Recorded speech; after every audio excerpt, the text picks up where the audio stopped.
नमस्कार दोस्तों, एक बार फिर से स्वागत है आपके अपने YouTube चैनल मैथ्स एजुकेशन में। दोस्तों, मैं आपके बीच फिर उपस्थित हूं और कुछ क्वेश्चन प्रश्नों का संग्रह लेकर जो आपको यूपी ट्रिपल एस सी पेट में नंबर दिलाने का काम करेगा। और दोस्तों, उम्मीद है कि आप वीडियो को स्किप नहीं करेंगे और पूरा देखेंगे और प्रश्नों का संग्रह देखेंगे। ट्रॉफी, जितने भी पुरस्कार और ट्रॉफी खेल में कूद में जितने भी ट्रॉफियाँ दी गई हैं सबको मैं एक साथ एक जगह लेकर आया हूं। और प्लस करंट अफेयर्स और स्टैटिक्स जीके और संविधान से संबंधित क्वेश्चनों का संग्रह मैं लेकर आपके बीच उपस्थित हूँ।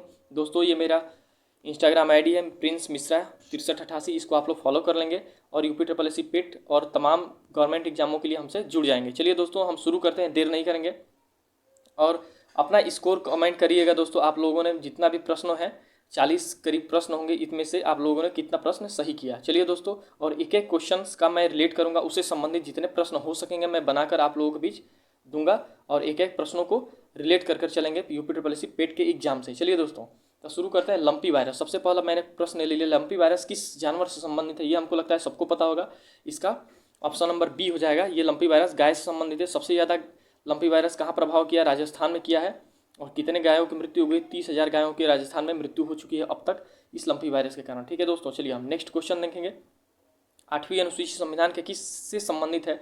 तो 8वीं अनुसूची भाषा से, नगर निकाय, परिवहन या दल बदल से। तो 8वीं अनुसूची आपको पता होगा दोस्तों। इसका ऑप्शन नंबर क्या हो जाएगा? ऑप्शन नंबर ए हो जाएगा, भाषा से। जब संविधान बनी थी तो उस समय भाषा 14 थी हमारे संविधान में। वर्तमान में 22 भाषाएं हैं। तीसरे संविधान संशोधन 21वां संविधान संशोधन में हम किस भाषा को जोड़े दोस्तों? तो सिंधी भाषा को हम 21वें संविधान संशोधन में जोड़े। और फिर हम जोड़ते हैं 71वां संविधान संशोधन में 3 भाषा को, नेपाली, मणिपुरी और कोंकणी। ठीक है ना? ये 3 भाषाओं को हम 71वां संविधान संशोधन द्वारा जोड़ते हैं दोस्तों। और फिर हम संविधान संशोधन 92वां संविधान संशोधन और 4 भाषाओं को जोड़ते हैं, बोडो, डोंगरी, संथाली और मैथिली। ठीक है, तो इन 4 भाषाओं को हम लोग जोड़ते हैं 92वां संविधान संशोधन द्वारा। सुनते जाएंगे और लिखावट पे नहीं देखेंगे क्योंकि लिखावट थोड़ा खराब हो जाता है। चलिए दोस्तों, फिर नेक्स्ट हमारा क्वेश्चन है कि, तो ये हो गया, इसका ऑप्शन नंबर क्या हो जाएगा? ए सही हो जाएगा। 8वीं अनुसूची किससे संबंधित है और भाषा किस अनुच्छेद में है दोस्तों? तो 343, अनुच्छेद नंबर 343 में हमारा भाषा संविधान में उपस्थित है। ठीक है, भारत की राज्य भाषा क्या होती है? राजकीय भाषा हमारा हिंदी होती है। ठीक है, और चलिए नेक्स्ट हमारा क्वेश्चन, अंडर 19 एशिया कप 2022 पुरुष खिताब किसने दिया? तो हमको लगता है सभी को पता होगा, जिसमें भुवनेश्वर कुमार ने अपना कारनामा करके 19वें ओवर में और इंडिया को सेमीफाइनल से हरा दिए थे। ये याद तो होगा, भुवनेश्वर कुमार सबको याद होगा। तो मुझे लगता है कि हाल ही में हुआ था, इसका ऑप्शन डी सही हो जाएगा। श्रीलंका किसको धोकर, मतलब वो हुआ, पाकिस्तान को हराकर श्रीलंका ने जीत गया और भारत सेमीफाइनल से ही बाहर हो गया, सेमीफाइनल पे पहुंचने से पहले ही बाहर हो गया। और उप विजेता कौन रहा दोस्तों? तो ऑप्शन नंबर बी इसका पाकिस्तान रहा। ठीक है, चलिए नेक्स्ट क्वेश्चन हम देखेंगे। क्वेश्चन नंबर 4 बोल रहा है कि एससीओ की पर्यटक राजधानी किस शहर को घोषित की गई है? तो हाल ही में एससीओ का क्या हुआ है, आपका बैठक हुआ है और इसकी राजधानी किसको घोषित की गई है? तो ये सबसे इंपॉर्टेंट क्वेश्चन रहता है क्योंकि इसकी राजधानी उत्तर प्रदेश के एक शहर से घोषित किया गया है और वो ऑप्शन नंबर इसका ए सही हो जाएगा। बनारस को एचसीओ की राजधानी, पर्यटक राजधानी घोषित की गई है। ठीक है, और एचसीओ का बैठक कहाँ हुआ था? तो उज्बेकिस्तान समरकंद में हाल ही में इसका बैठक हुआ था। ठीक है, उज्बेकिस्तान समरकंद में एससीओ की बैठक हुआ था जिसमें हमारे प्रधानमंत्री नरेंद्र मोदी ने हिस्सा लिया था। ठीक है दोस्तों, और चलिए दुग्ध सिटी, हाल ही में दुग्ध सिटी किसे घोषित किया गया, किस कहाँ आयोजन हुआ? नोएडा में। ठीक है, चलिए नेक्स्ट हमारा क्वेश्चन पढ़ेंगे। वर्तमान में उत्तर प्रदेश के विधानसभा अध्यक्ष कौन है? तो उत्तर प्रदेश का यूपी पेट है, तो मुझे लगता है कि विधानसभा अध्यक्ष आने की पूरी पूरी संभावना। मैं एक एक क्वेश्चन को रिलेट करके लाया हूँ दोस्तों, पेट से संबंधित पूछेगा। ठीक है, हमारा इसमें क्या हो जाएगा, हमको लगता है इनमें 90% बच्चों को नहीं पता होगा कि उत्तर प्रदेश में विधानसभा अध्यक्ष कौन है। तो इसका बताएंगे, योगी आदित्यनाथ तो है नहीं, ये तो खुद मुख्यमंत्री हैं। और नंद किशोर सिंह ये तो है नहीं, और केतकी सिंह ये तो है नहीं। हमको लगता है इसका सतीश महाना सही होगा। ऑप्शन नंबर डी क्या होगा, इसका सही होगा, उत्तर प्रदेश के विधानसभा के अध्यक्ष हैं। ठीक है, चलिए दोस्तों हम नेक्स्ट अपना क्वेश्चन पढ़ेंगे। किस राज्य ने 75वीं संतोष ट्रॉफी जीता है? तो ये ट्रॉफी से रिलेटेड मैं सारे क्वेश्चन एक जगह करके लाया हूँ। ठीक है दोस्तों, तो इसलिए आपको वीडियो स्किप नहीं करना है, एक एक ट्रॉफी देख लेना है क्योंकि आपको एक जगह ट्रॉफी, सारे ट्रॉफी एक जगह बहुत कम मिलेंगी। ठीक है, तो संतोष ट्रॉफी 75वीं, ये तो याद रखना कि 2022 में ट्रॉफी हुआ वो कौन सी ट्रॉफी थी? 75वीं ट्रॉफी थी संतोष की। और इसको जीता किसने है? इसका ऑप्शन नंबर ए सही हो जाएगा, केरल ने जीता है। ठीक है, चलिए नेक्स्ट हमारा क्वेश्चन है, किस राज्य ने रणजी ट्रॉफी जीत लिया है? ये वह राज्य है दोस्तों कि जिसने अपने इतिहास में पहली बार रणजी ट्रॉफी जीता है, ये वही राज्य है। ठीक है, चलिए नेक्स्ट इसका ऑप्शन क्या हो जाएगा, आंसर क्या हो जाएगा, केरल, गुजरात, मध्य प्रदेश, असम। तो ये हो जाएगा आपका मध्य प्रदेश। एमपी ने रणजी ट्रॉफी प्रथम बार जीता है। ठीक है, और अभी संतोष ट्रॉफी 75वीं केरल ने जीत लिया, और गुजरात बताएंगे कमेंट करके कौन सी ट्रॉफी जीता है या फिर अभी आ रहा है। ठीक है, असम कोई अभी ट्रॉफी नहीं जीता है। ठीक है, चलिए दोस्तों नेक्स्ट हमारा 8 नंबर क्वेश्चन, पंचामृत योजना 2022 किस राज्य से शुरू किया गया है। तो पंचामृत योजना इसलिए इंपॉर्टेंट हो जाता है पेट में, क्योंकि ये कहाँ से शुरू किया गया, अब इतने पे तो आप लोग समझ गए होंगे कहाँ से शुरू किया गया होगा दोस्तों। तो इसका ऑप्शन नंबर बी हो जाएगा, उत्तर प्रदेश से पंचामृत योजना शुरू किया गया। अच्छा, पंचामृत योजना किस लिए शुरू किया गया, पूछ सकता है कि ये भी तो पूछ सकता है कि किससे रिलेटेड है। तो पंचामृत योजना गन्ना से रिलेटेड है, गन्ना के उत्पादन में बढ़ावा देना है, और गन्ना के उत्पादक थोड़ा सा कमी हो गई है उत्तर प्रदेश में, इसीलिए पंचामृत योजना हम लोग ने शुरू किया है योगी आदित्यनाथ ने। ठीक है, गन्ना से रिलेटेड है। चलिए दोस्तों, और भारत का चीनी का कटोरा किसे कहा जाता है, तो यूपी को ही कहा जाता है, क्योंकि भारत में सबसे ज़्यादा चीनी कहाँ उत्पादन होती है, यूपी में होती है। पूरे विश्व में कौन सा देश है जो सबसे ज़्यादा चीनी उत्पादन कर रहा है हाल ही में 2022 में, तो ये भी इंडिया है। ठीक है, और सबसे ज़्यादा खपत कौन कर रहा है, वो भी इंडिया ही है। चलिए दोस्तों नेक्स्ट हमारा क्वेश्चन 9 नंबर, थॉमस कप विजेता कौन देश रहा है। ये भी इंपॉर्टेंट हो जाता है क्योंकि यूपी पेट में आने के लिए, क्योंकि अब इतने से आप लोग समझ चुके होंगे ये थॉमस कप विजेता कौन रहा होगा। थॉमस कप किससे संबंधित है दोस्तों, ये टेनिस से संबंधित है। ठीक है, टेनिस। ये भी पूछ सकता है कि थॉमस कप जो है वो किस खेल से संबंधित है, ये टेनिस से संबंधित है, और जीतने वाला हमारा प्यारा भारत रहा है। ठीक है, और हाल ही में आपको पता है कि अंडर 19 एशिया कप किसने जीता, श्रीलंका ने जीता है। और चलिए नेक्स्ट हमारा क्वेश्चन है, उबेर कप 2022 विजेता कौन देश रहा, उबेर कप। तो इसका उबेर कप भी, ये भी टेनिस से संबंधित, थॉमस कप और उबेर कप ये दोनों किस खेल से संबंधित है, टेनिस से संबंधित है।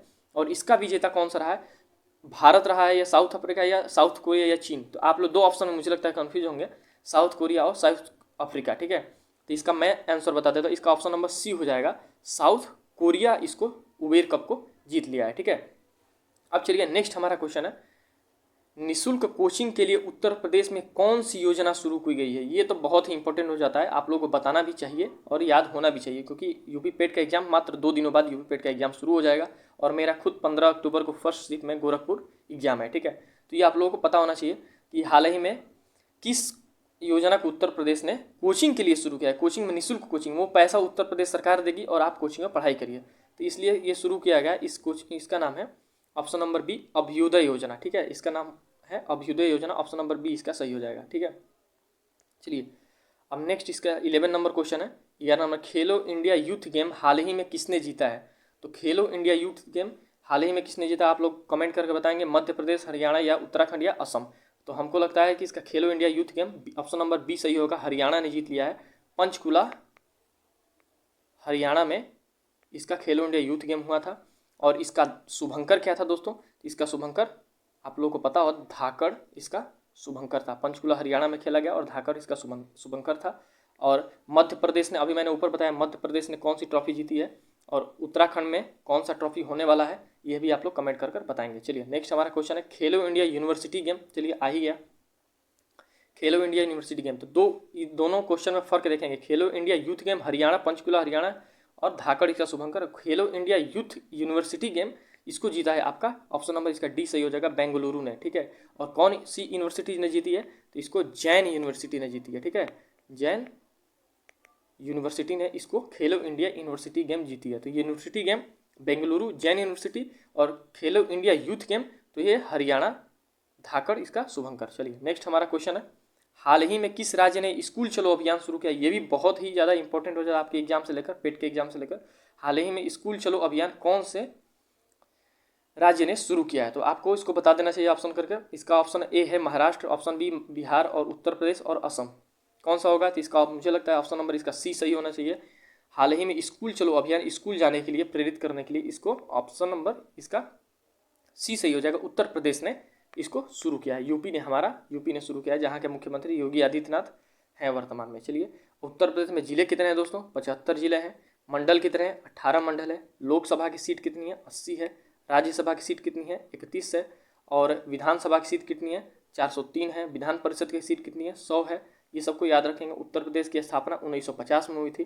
ठीक है, और इसका पहले नाम क्या था, संयुक्त प्रांत नाम था। चलिए दोस्तों नेक्स्ट हम क्वेश्चन पढ़ेंगे। हमारा नेक्स्ट क्वेश्चन है, IPL क्वेश्चन नंबर 15 है IPL 2022 का खिताब किस टीम ने जीता। ये भी इंपॉर्टेंट हो जाता है और IPL के बारे में और मैं कुछ बता देता हूँ। तो इसको सबसे पहले मैं इसका आंसर बता देता हूँ। टीम वो है आपका गुजरात, ऑप्शन नंबर ए सही हो जाए। गुजरात ने IPL 2022 का खिताब जीत लिया है और पहले IPL में 8 टीमें खेलती थी। वर्तमान में IPL 2010 से खेला जा रहा है, ठीक है। वर्तमान में कितनी टीमें हैं? वर्तमान में 10 टीमें हैं। 2 नई टीमें आई हैं, एक गुजरात आया है और दूसरा लखनऊ आया है। गुजरात के कप्तान कौन थे? हार्दिक पांड्या, ठीक है। एशिया कप में भी आप लोगों ने बहुत मिस किया होगा, इनको याद किया होगा। और गुजरात टाइटंस का हार्दिक पांड्या हो गया और लखनऊ रॉयल्स के KL राहुल, ठीक है। KL राहुल इसके कप्तान थे। और सबसे पहला जो IPL था उसको किसने जीता था? उसको राजस्थान ने जीता था। सबसे पहला जो IPL हुआ था उसको राजस्थान ने जीता था। और उस समय राजस्थान के कप्तान कौन थे? शेन वार्न थे, जिनका निधन हो गया, ठीक है, हाल ही में निधन हो गया। शेन वार्न उस समय उसका कप्तान थे IPL के, ठीक है, राजस्थान टीम के। चलिए नेक्स्ट क्वेश्चन है राजस्थान टीम के, तो आप लोग महेंद्र सिंह धोनी के लिए भी याद करते होंगे।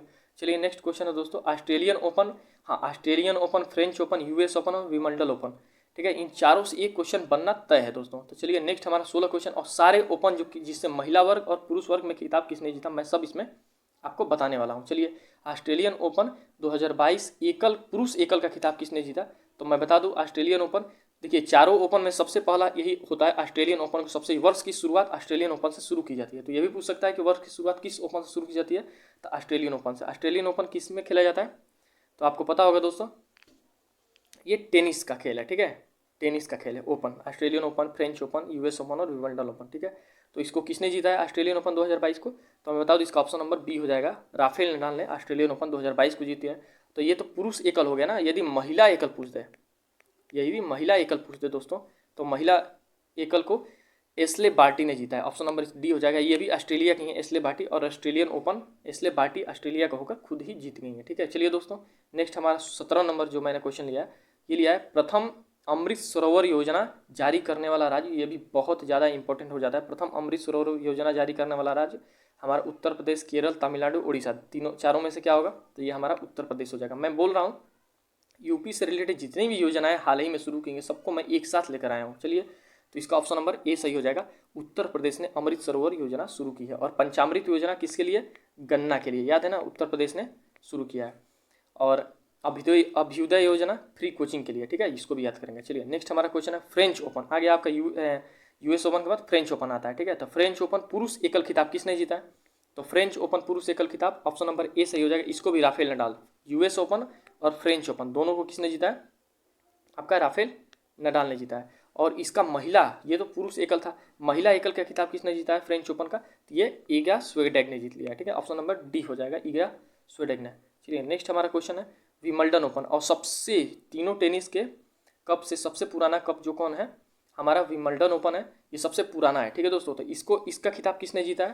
तो इसका खिताब हमारा राफेल नडाल या नोवाक जोकोविच या रोजर फेडरर। तो रोजर फेडरर तो आपको पता होगा हाल ही में इन्होंने संन्यास ले लिया है, हाल ही में इन्होंने संन्यास ले लिया। स्विट्जरलैंड के खिलाड़ी, यदि अभी पूछ सकता है किसने हाल ही में संन्यास लिया था, स्विट्जरलैंड खिलाड़ी रोजर फेडरर। इनके नाम से स्विट्जरलैंड में सिक्का भी चलाया जाता है दोस्तों। ये बहुत ही महान खिलाड़ी हैं। इसका ऑप्शन क्या हो जाएगा? इसका ऑप्शन हो जाएगा आपका नोवाक जोकोविच, इसको जीत लिया है। और 20 ग्रैंड स्लैम नोवाक जोकोविच और राफेल नडाल के नाम है, 20 ग्रैंड स्लैम, ठीक ना। तो इसको नोवाक जोकोविच ने जीत लिया है। चलिए अब हमारा नेक्स्ट आगे वाला क्वेश्चन है अगला, ये लास्ट नहीं ये 20 नंबर। हाल ही में कुश्ती को किस राज्य ने गोद लिया है? कुश्ती को, ये भी सबसे बहुत इंपॉर्टेंट हो जाता है। कुश्ती खेल को, एक प्रकार का खेल है, और किस राज्य ने इसको गोद लिया है तो आपको पता होगा। चलिए तो इसका बताएंगे, इसका ऑप्शन नंबर बी हो जाएगा। Option number B, Uttar Pradesh ने कुश्ती को क्या कर लिया है? गोद ले लिया है। चलिए दोस्तों नेक्स्ट हम क्वेश्चन बताएंगे 21 नंबर। वर्ष का अंतिम टेनिस टूर्नामेंट US ओपन। तो आपको पता होगा शुरुआत किससे होती है? ऑस्ट्रेलियन ओपन से शुरुआत होती है और अंत किससे होता है? US ओपन से होता है, ठीक है। तो ये भी पूछ सकता है अंत किस टूर्नामेंट से होता है ओपन का? तो US ओपन से। तो बोल रहा है कि पुरुष एकल का खिताब किसने जीता है ऑस्ट्रेलियन ओपन का? तो आपको पता होगा पुरुष एकल का खिताब इसको कार्लोस अल्कराज ने जीत लिया। ये भी कहाँ के? स्वीडन के खिलाड़ी हैं, ठीक है। ये भी कहाँ के खिलाड़ी हैं? स्वीडन के खिलाड़ी हैं। राफेल नडाल और कार्लोस अल्कराज दोनों स्वीडन के खिलाड़ी हैं, ठीक है। तो अंतिम tournament US open Carlos Alcaraz ने जीत लिया है और इसकी आने की 100% संभावनाएं बनती हैं दोस्तों। तो इसको ध्यान से देखेंगे, ठीक है। चलिए हमारा नेक्स्ट क्वेश्चन है 22 नंबर, मिशन इंद्रधनुष को सबसे ज़्यादा सफल बनाने वाला राज्य। तो मिशन इंद्रधनुष को सफल बनाने वाला राज्य, इसका आप लोग जो सोच रहे हैं वो इसका आंसर नहीं होने वाला है, क्योंकि ये दूसरा है। ठीक है, तो ऑप्शन नंबर इसका हो जाएगा आपका बी नंबर, उड़ीसा, मिशन इंद्रधनुष। अच्छा, इंद्रधनुष जो है ये आपको किससे संबंधित है? ये वैक्सीनेशन से संबंधित है, टीकाकरण से संबंधित है मिशन इंद्रधनुष। इसको सबसे ज़्यादा इंद्रधनुष की सफलता किसमें प्राप्त हुई है? उड़ीसा में। सबसे ज़्यादा टीकाकरण उड़ीसा ने किया है। ठीक है, चलिए नेक्स्ट हमारा क्वेश्चन है ऑपरेशन गंगा। तो ये तो आप लोगों को पता ही होगा दोस्तों, और हाल ही में रूस यूक्रेन युद्ध चल रहा है तो इससे संबंधित है, तो इसीलिए पूछ सकता है। करंट का भी है और थोड़ा सा स्टैटिक टाइप में भी हो जाता है। ठीक है दोस्तों, ऑपरेशन गंगा किससे संबंधित है? तो ऑपरेशन गंगा अफगानिस्तान में फंसे नागरिकों से। तो आप अफगानिस्तान में फंसे नागरिकों के लिए कौन सा संबंधित है? ऑपरेशन देवी शक्ति। याद रखेंगे, ऑपरेशन जो देवी शक्ति है ये अफगानिस्तान वाला जो था ऑपरेशन देवी शक्ति उससे संबंधित था। लेकिन ऑपरेशन गंगा ऑप्शन नंबर इसका बी सही हो जाएगा। यूक्रेन में फंसे भारतीय नागरिकों को निकालने के लिए कौन सी ऑपरेशन शुरू किया गया? ऑपरेशन गंगा को। ठीक है, चलिए हमारा नेक्स्ट क्वेश्चन है मणिपुर नेशनल पार्क कहाँ स्थित है? तो जो आप लोग सोच रहे होंगे दोस्तों, ये इसका आंसर होने वाला नहीं है, क्योंकि मणिपुर देखते ही आप लोगों ने मणिपुर टिक कर दिया होगा तुरंत, लेकिन इसका ये आंसर नहीं होने वाला है। ठीक है, मणिपुर नेशनल पार्क कहाँ स्थित है? तो नाम तो मणिपुर लिखा है, लेकिन इसका ऑप्शन नंबर बी सही हो जाएगा, अंडमान निकोबार इसका सही होगा। अंडमान निकोबार में मणिपुर नेशनल पार्क स्थित है। माउंट हैरियट नेशनल पार्क इसी का पुराना नाम है। ठीक है दोस्तों, और माउंट हैरियट नेशनल पार्क को नाम बदल कर क्या कर दिया गया? Manipur National Park. इसका नाम क्या था? Mount Harriet National Park. ठीक है, चलिए हमारा नेक्स्ट क्वेश्चन है जिम कॉर्बेट नेशनल पार्क का नाम बदलकर क्या कर दिया गया? Atal National Park, Madan Mohan Malviya National Park, Ramganga National Park या शिवाजी नेशनल पार्क। तो जिम कॉर्बेट नेशनल पार्क का नाम बदलकर Ramganga National Park, option number C सही हो जाएगा, रामगंगा नेशनल पार्क कर दिया गया है। ठीक है, और अटल नेशनल पार्क तो कोई है ही नहीं। अटल ब्रिज जो अहमदाबाद में बना है, मदन मोहन मालवीय आप जानते हैं बीएचयू के संस्थापक, बनारस हिंदू यूनिवर्सिटी के, और शिवाजी नेशनल पार्क की तो कुछ है ही नहीं। ठीक है, और ये बताइए जिम कॉर्बेट नेशनल पार्क ये भारत का सबसे पुराना नेशनल पार्क है। जिम कॉर्बेट नेशनल पार्क और कहाँ स्थित है? उत्तराखंड यूके में स्थित है। ठीक है, जिम कॉर्बेट। चलिए हमारा नेक्स्ट क्वेश्चन है 26वां, हाल ही में औरंगाबाद का नाम बदलकर क्या कर दिया गया है? शिवाजी नगर या मथुरा नगर, संभाजी नगर या रानी लक्ष्मीबाई नगर। तो इसका ऑप्शन नंबर सी सही हो जाएगा, औरंगाबाद का नाम बदलकर संभाजी नगर कर दिया गया है। ठीक है, चलिए नेक्स्ट हमारा क्वेश्चन है पंडित बिरजू महाराज किससे संबंधित है? पंडित बिरजू महाराज ये बहुत ही, और इसकी आने की 100% संभावना बनती है, क्योंकि दोस्तों पंडित बिरजू महाराज जो थे वो कहाँ से रिलेटेड थे? यूपी से, और हाल ही में इनका मृत्यु हो गया है। ठीक है, तो इसलिए आने की सबसे ज़्यादा संभावना इसकी है। तो पंडित बिरजू महाराज ये कथक से संबंधित है, कथक की ये इनका संबंध कथक से है। ठीक है, और नौटंकी के बारे में हम जानते हैं यूपी का एक क्या है? नृत्य है, और कथक भी उत्तर प्रदेश का ही नृत्य है, और कथकली ये केरल का नृत्य है। ठीक है, केरल का नृत्य है, और ओडिशा का नृत्य है। ठीक है, इसको आप लोग जानते हैं। अच्छा, पंडित बिरजू महाराज का जन्म कहाँ हुआ था? लखनऊ में हुआ था। ठीक है, इनका जन्म लखनऊ घराने से संबंधित है, और पंडित बिरजू महाराज का संबंध किससे? उत्तर प्रदेश से है और कथक से है। ठीक है, चलिए नेक्स्ट हमारा क्वेश्चन है 57वां ज्ञानपीठ पुरस्कार विजेता कौन है? अच्छा, ये बताइए ज्ञानपीठ पुरस्कार की शुरुआत कब हुई? 1965 में शुरुआत हुई। ठीक है, और प्रथम किसको दिया गया ज्ञानपीठ पुरस्कार? तो जी शंकर कुरूप को प्रथम बार ज्ञानपीठ पुरस्कार दिया गया। और प्रथम महिला को किसको दिया गया? आशापूर्णा देवी प्रथम महिला हैं जिन्हें ज्ञानपीठ पुरस्कार कब दिया गया? 1976 में दिया गया। ठीक है, तो ये बोल रहा है 57वां, मतलब हाल ही में 2022 का ज्ञानपीठ पुरस्कार 57वां किसको दिया गया है? ये तो पहला और प्रथम महिला बता दिया, तो 57वां ज्ञानपीठ पुरस्कार ऑप्शन नंबर सी हो जाएगा इसका सही, दामोदर मौजे को दिया गया है। दामोदर मौजे को 57वां ज्ञानपीठ पुरस्कार दिया गया। 1965 से इसकी शुरुआत होती है। चलिए दोस्तों, और भारत रत्न की शुरुआत आपको पता है 1954 में शुरुआत होती है।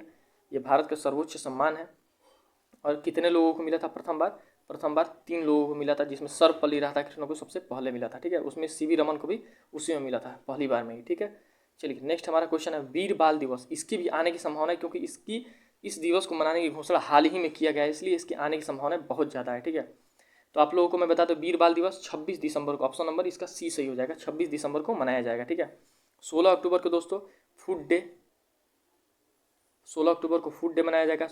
16 जनवरी को क्या मनाया जाएगा? स्टार्टअप डे, 16 जनवरी को स्टार्टअप डे हो जाएगा।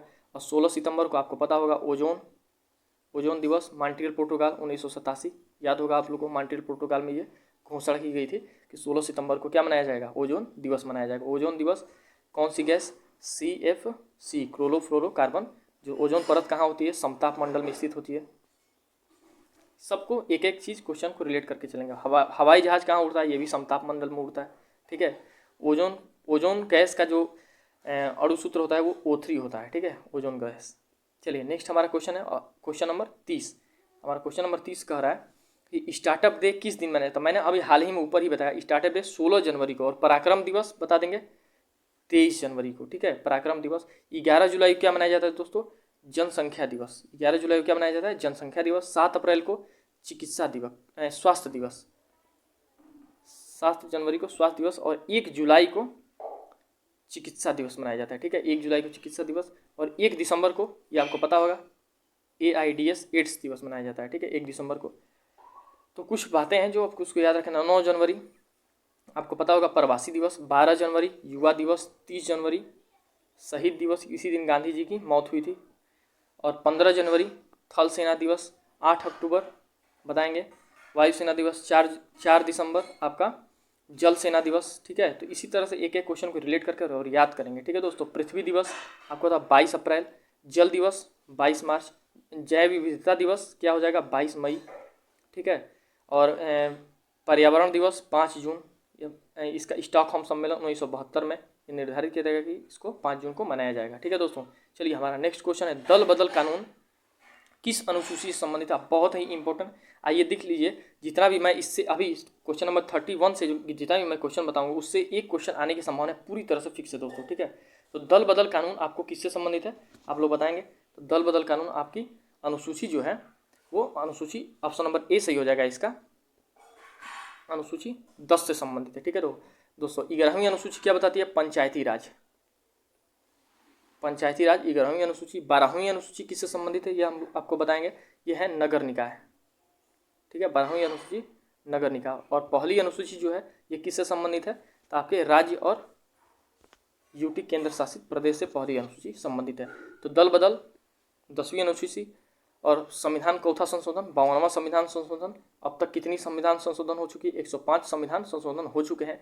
और ये रिजर्वेशन 10% EWS के लिए 103वां संविधान संशोधन। GST 101वां संविधान संशोधन, ठीक है। किसकी सिफारिश पर GST लाया गया दोस्तों, हमको कमेंट करके बताएंगे किसकी सिफारिश पर GST लाया गया और किस देश के मॉडल पर आधारित है। ये हमको क्वेश्चन आप लोग कमेंट करके जरूर जवाब देंगे। दो मैं क्वेश्चन आपके इस वीडियो में पूछ रहा हूँ, GST किस समिति की सिफारिश पर लाया गया, और GST जो हमारा भारत का GST किस देश के मॉडल पर आधारित है। मॉडल पर, ना कि देश से लिया गया, क्योंकि देश अगर बताएगा तो ये हो जाएगा 1954 में सबसे पहले फ्रांस में GST लगा था, लेकिन फ्रांस के मॉडल पर हमारा GST नहीं है, हमारा मॉडल किसी दूसरे देश के GST पर है, ठीक है। तो हमको बताएंगे GST किस समिति की सिफारिश पर और किसके मॉडल पर आधारित, ठीक है, किस देश के मॉडल पर, ये हमको आप लोग कमेंट करके बताएंगे। नेक्स्ट हमारा क्वेश्चन है 32, पंचायती राज किस अनुच्छेद से संबंधित है।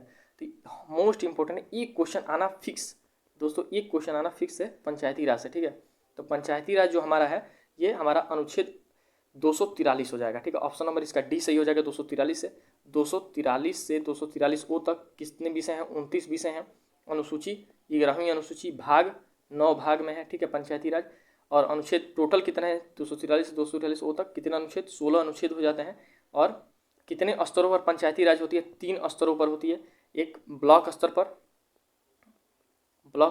एक ग्राम स्तर पर और एक जिला स्तर पर, ठीक है। पंचायती राज कितने स्तरों पर लागू की जाती है, 3 स्तरों पर लागू की जाती है, तो यह हो जाएगा। और हमारा जो ग्राम पंचायत है, ये प्रीवियस ईयर क्वेश्चन मैं कई बार बता चुका हूँ, ऑप्शन नंबर इसका बी हो जाएगा कि ग्राम पंचायत अनुच्छेद 40 से रिलेटेड है और पंचायती राज अनुच्छेद 243 से। और हमारा हिंदी राजभाषा 343 है, ठीक है।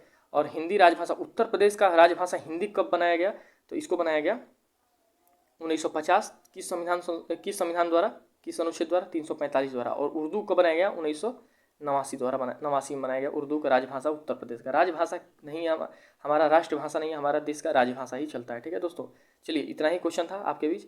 और क्वेश्चन कैसा लगा, यदि पसंद आए तो लाइक और कमेंट जरूर करें और लाइक करना ना भूलें। और चलिए दोस्तों फिर मिलते हैं अगले वीडियो में, तब तक के लिए धन्यवाद।